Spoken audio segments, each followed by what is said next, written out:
Sa tindi ng lamig, binabalot na naman ang andap o frost ang mga pananim sa Atok, Benguet.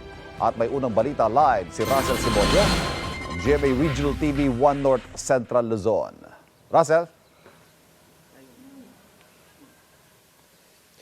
Ivan, kung pabor sa ilang mga umakyat dito sa lalawigan ng Benguet ang malamig na panahon, problema naman para sa mga magsasaka, lalo rito sa bayan ng Atok kung saan muli na namang naitala ang pagtama ng frost o andap sa kanilang mga taniman ng gulay.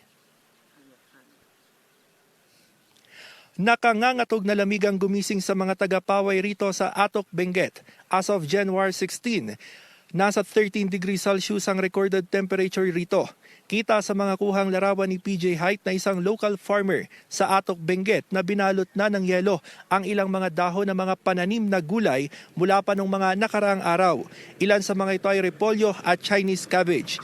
Bunso dito ng pagbaba ng temperatura na dulot ng amihan season.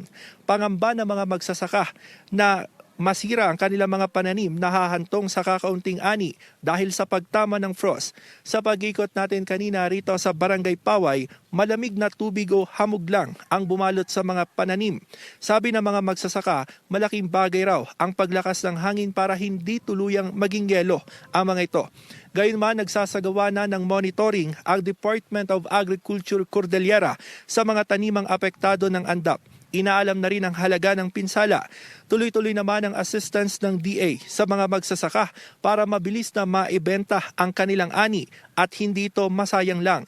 Tumulong rin ang mga kawani ng DA sa pag-harvest ng mga pananim na repolyo sa bayan ng Mangkayan. Naibenta ito sa mga institutional buyer. Ivan, sa tala ng Department of Agriculture Cordillera, umabot na sa 40,000 kilos ng gulay ang naibenta nila sa mga institutional buyer sa labas ng rehiyon, gaya nga ng repolyo at Chinese cabbage. Naibenta ito sa halagang 10 pesos hanggang 15 pesos per kilo. At yan ang latest mula rito sa nakangangatog na lamig ng Atok, Benguet. Balik sa Ivan.